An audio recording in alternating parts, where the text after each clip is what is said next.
Hello there, it is Jo from Minerva here today, and I'm going to be doing a sew along of a very different blouse. This is the DP Studio pleated blouse. It has all the shaping for the front through very large pleats, and also the shoulders have pleats in which give them a sort of a different shape, but lots and lots of volume and room to move. The pattern also has a collar on a collar stand, roller loops and a yoke, and the pleated theme also continues into the back, so lots and lots to get your teeth stuck into. This pattern is intermediate to advanced for lots of reasons. There's lots of skills and techniques, and also the pattern company is French, so it's drafted in French language and then it's translated into English, so the translation isn't absolutely spot on. There are a few words that aren't quite the right translation, but if you've been sewing for a while, you'll know what the pictures mean. So the instructions are good. They have really nice clear pictures, but there's a French version and a translated English version which is quite concise, so there isn't lots and lots of explanation. It's a beautiful blouse. The pattern pieces were drafted fantastically. I just found the instructions a little bit tricky to follow along, which is why I've done a sew along in case you'd like to choose this blouse and follow along. Because I'm assuming you're an intermediate sewer, this video is made as a voiceover, so I'm making the blouse. I couldn't talk and do it at the same time because there was lots of things that I was thinking about, and so I have cut the video making the blouse and I've done a clearer voiceover for you.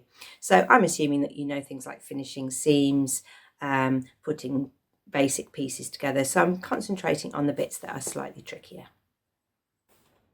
The fabric that I've used is a cotton Swiss dot, which is a really light cotton.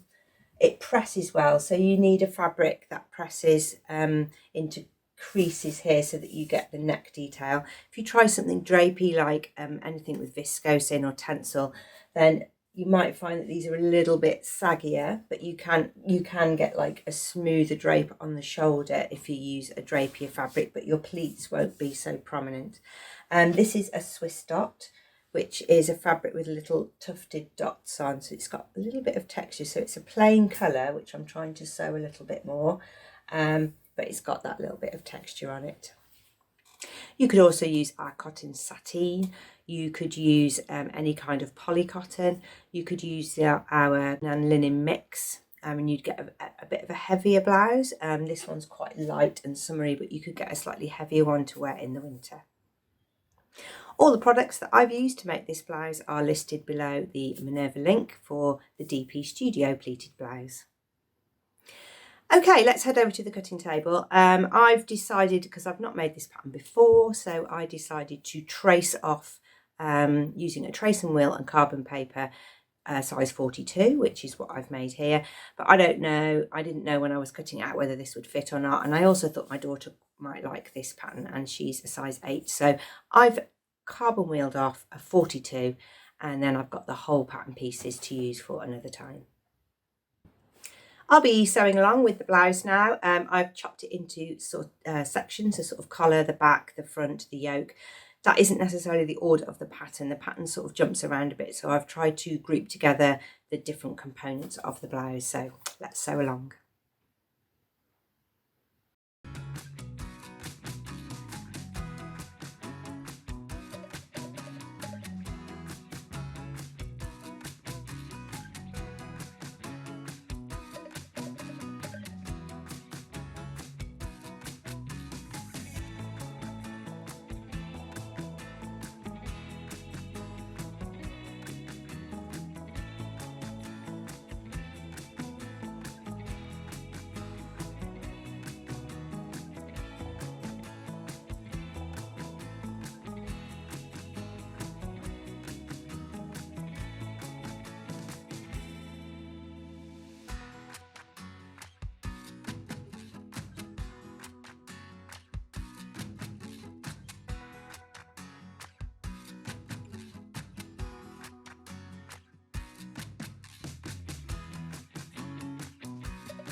The first part is the construction of the collar and the collar stand. Again, quite basic instructions, but it's all there. It's definitely doable.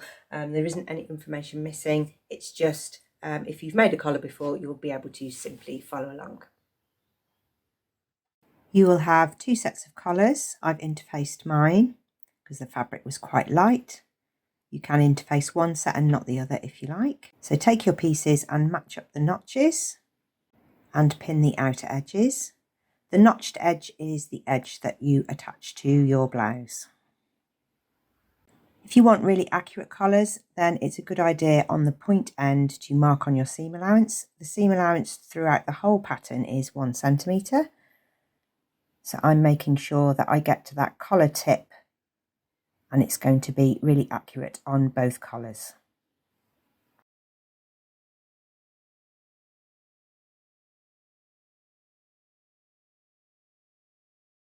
When you've sewn them, you need to treat the corner in some way. So I'm just taking an arrowhead chop into the seam allowance, straight across and a little bit off each side.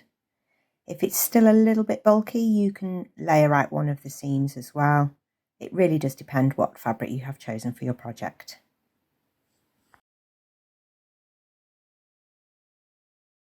When you turn it out, you can work the corners so that you get 2 beautiful collar tips.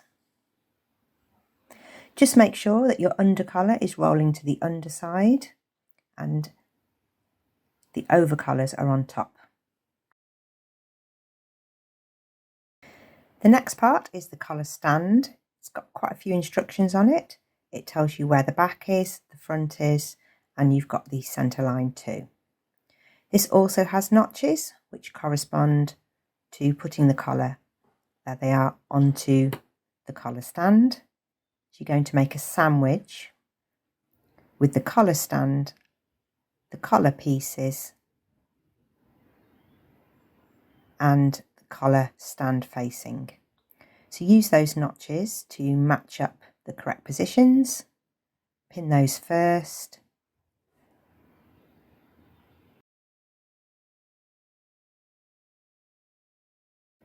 And pay special attention to that centre front there, as you want those collar tips to meet exactly in the middle.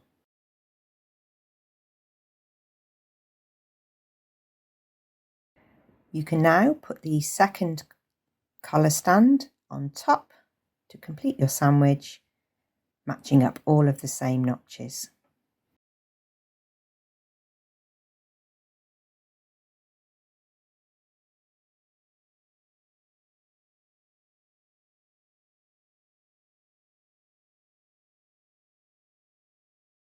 Before you sew the end, you need to put in your last loop. So there's a roller loop on the collar stand. Fold it in half and place it in the seam allowance. You can sew all the way around, but make sure that you don't stitch the collar. If you're finding it tricky, you can always use a temporary glue pen. Once it's stitched all the way around, you can layer that out. I've used pinking shears because that makes the seam nice and pliable.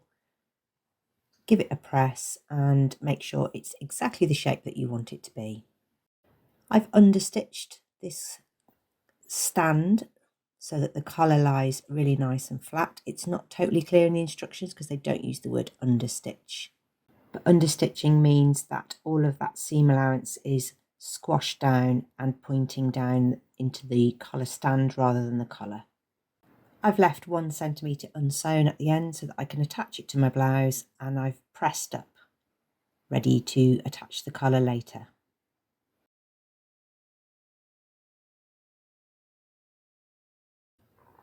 Next, we're on to the pleat feature, which is the main feature of this blouse and why I was drawn to it in the first place when I saw the picture and shape of it. So let's see how we're going to put those pleats together so that they don't peel open, because remember, we've got to keep the neck opening quite accurate in size because we've just made a collar and it needs to go into that shape. So the pleats need to be very accurate. The first part is to put the pleats in the front. So you'll be looking for these notches that you will have marked on your fabric during cutting. Can't do it without them, so you must make sure you put them on. The first one to do is the centre one, so mark the centre, and then you'll need to find the direction of the pleats. There's a really clear diagram in the instructions showing you which direction they go in. You'll need some sharp pins, and you're going to pinch the fabric and use the notches to make sure that you're taking the fold to the correct place.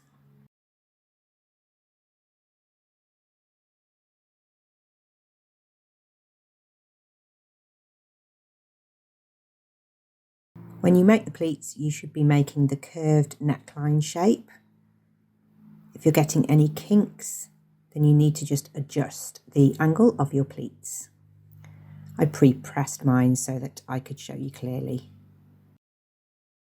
You need to put in plenty of pins because at the back you don't want those pleat folds to get folded down when you're sewing, so put plenty of pins in to hold everything down flat. You need to make sure that your pleats meet. If they're starting to gape open, just pull them back in a little bit more.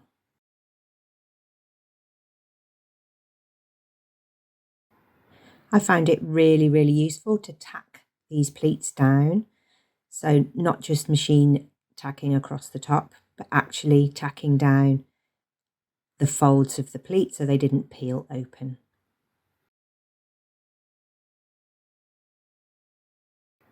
When you're happy with the shape, you can add a line of machine stitching.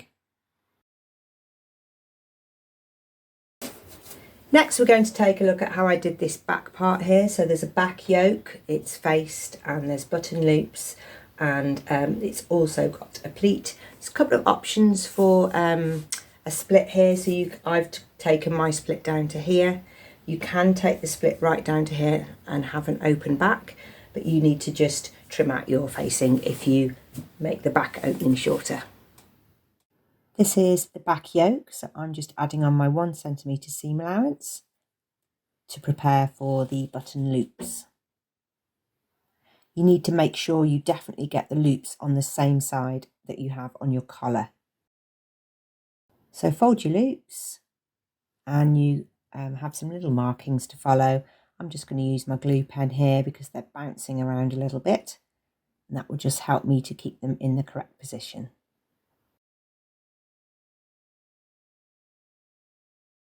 It's a good idea to check your button size and make sure that it will go through your loop, and if not, adjust as necessary.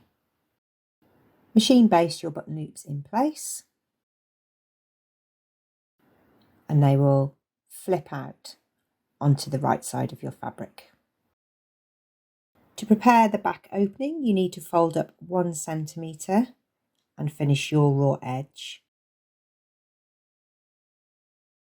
And this is an interfaced piece so that it holds the shape of the split at the back. The version I'm showing you here now is with the split going for a complete open back. You sew this at 1 centimetre and you do that on both sides. With right sides together, decide on the length of your back opening. The open back is marked on the pattern with a little mark, and you sew right down to the hem. Once you've pressed it all flat, that is the open back version. You can make it shorter and have a different slit. In this case, you will carve out some of that back facing because you don't need all of that, and you just join it back into the seam at the bottom. This is the version that I'm wearing at the end. To complete the back opening pieces, you need to put in the pleats, and you're using the same techniques we did at the front, using the notches and bringing them into the correct position. This brings the back yoke in a little bit. Similar to the collar stand, we're now going to make a little sandwich of our yoke pieces. So attach the yoke at the armhole edge, lining up the seam allowance, pinning in the centre and easing in the rest of the yoke.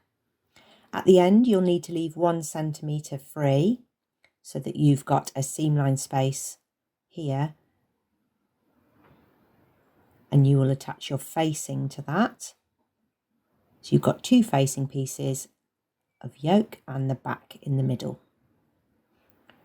I'm just going to mark there where I'm heading for with my machine. It's 1 centimetre from the top and 1 centimetre from the side. Keep the back opening out of the way and pin everything down. When you've sewn it, you'll have that beautiful curve and the centre back will be lined up really nicely. And your shoulder seam will be all the same length, and you need to repeat for the other side.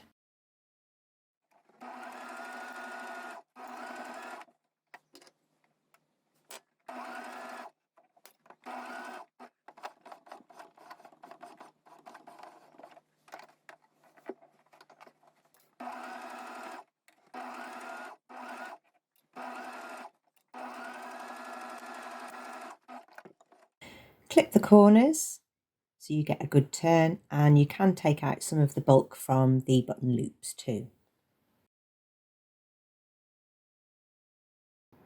When everything's pressed, you should have that really nice curved back yoke and your button loops ready for your buttons to be sewn on at the end.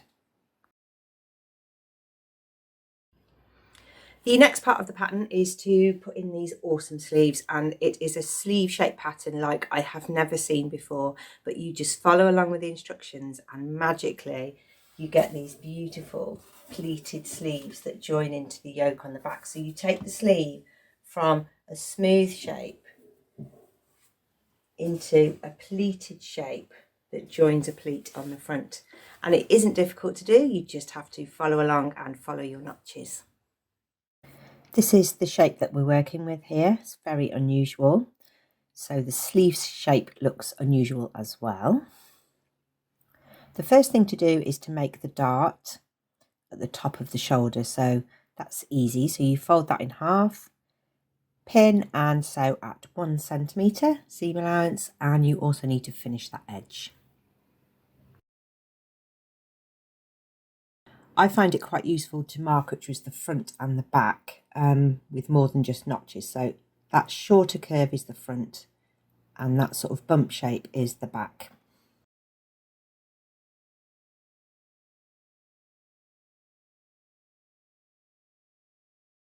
So with the fabric wrong sides up, we're going to put that piece along the shoulder seam.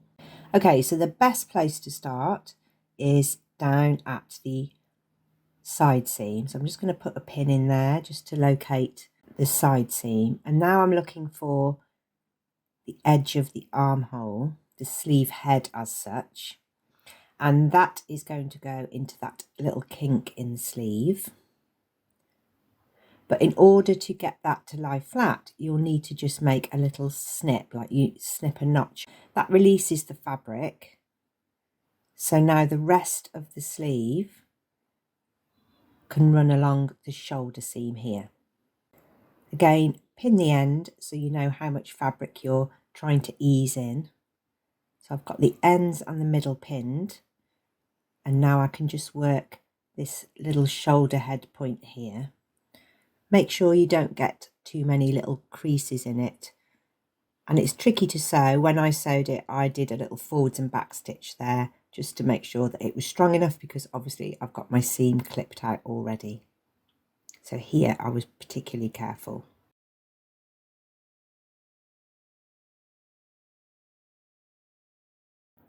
Once you've got it all pinned, you can sew it, and you need to get to that point, maybe hand wheel 1 stitch at a time, and then I've just forwards and back stitched there.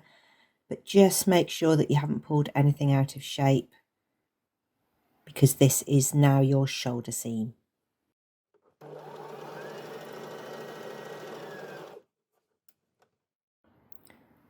On the right side, you'll have this corner shape. You can press that out. That's not pressed at the moment, but you don't want any puckers or kinks. I'm going to do the same for the back. So the front's done there. This is the back piece. Got wrong sides facing us again. With right sides together, start at the underarm on the side seam.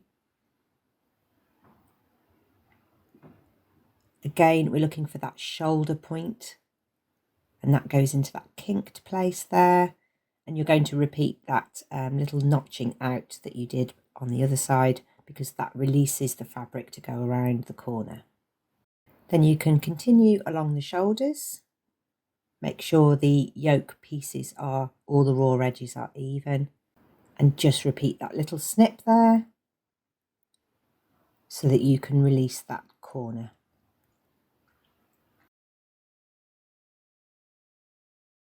Ease in the rest of the sleeve along the curve, and then you're ready to sew.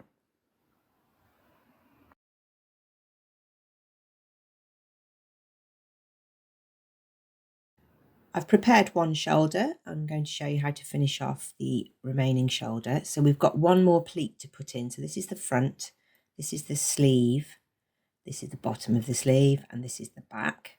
So we've got one more pleat to put in, which takes a fold from the back over the shoulder and to the front pleat. You're trying to keep that curve of the neck correct, and you don't want to add any neck length here or reduce neck length, otherwise your collar won't fit. So make sure that you're making the pleats match exactly together. If you've got the flaps at the back flapping around, you need to just add a few extra pins, because that's all part of keeping the pleat lying flat. From the inside, once you've sewn it, then you need to finish these edges. So make sure all of that is done before you sew the pleats down. And there we are, those are the main features of this top, those beautiful folded sleeves that run into the pleats along the front.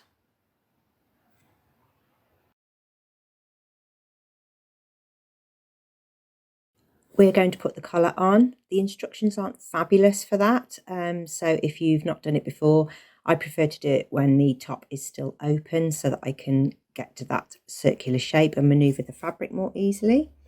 So with the notched side of the collar, we're going to match that up with the ends. So let's pin the key points. So I'm going to pin the end, find the notches, pin the center point, and then you can see there the collar is longer than the neck opening. You'll have quite a bit to ease in there, so don't be alarmed about that. You haven't got the wrong sizing. But you need to pull quite firmly on the collar stand, but let the neck relax. And that's how you can ease in that extra fabric. It's a hard thing to explain, but you need to keep that quite taut and then let the neckline relax to the collar band. And you'll be surprised how much you can ease in there. If you have some discrepancies in your pleats, then you will have some problems putting in your collar stand, which is why I've talked about accuracy so much during the process. This is ready to sew, so you're just going to sew through one layer of the collar stand. The remaining layer can be folded under and top stitched or stitched in the ditch. I'm at the last part of the pattern now, so I've hemmed the sleeves. I haven't done the hem yet because I'm going to try it on, and I will show you in a minute, and I don't know what to do here at the waist. So you could really hack this pattern and get the waist fit that you want. So if you've got quite a small waist, then you probably want to put in the casing and thread the elastic through and nip in the waist. My waist's not so small as it used to be, so I'm wondering whether I want to do that, or there's a couple of other things I was thinking. I might put a casing along the bottom and thread a tie through, so I have a tie at the side. I might put casing along the bottom and thread elastic through, so I get more of a sort of tulip shape, that's sort of like a puffball shape at the bottom. Or I might just put elastic through the middle. So let me try it on, and we'll have a little decide. Okay, so this is the blouse. I'm really pleased with it in terms of the shoulder fit and movement. The details on the back, I haven't done all the buttons up there, but I'm loving all of that. But now I'm thinking to myself, do I want to do that to it? I don't know. maybe I'll just hem it and put some elastic around the bottom, I think. Let's go for that.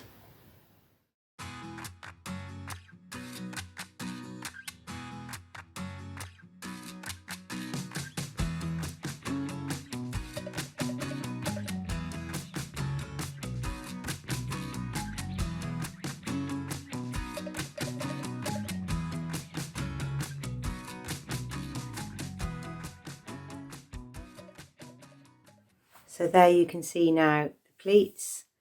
You can press them into the place you want. I probably need to press that one a little bit more open for my bust sizing. Absolutely love it. Lovely blouse, so interesting. I went for an elasticated bottom on there. I feel happy with that. And on the back, this is the detail.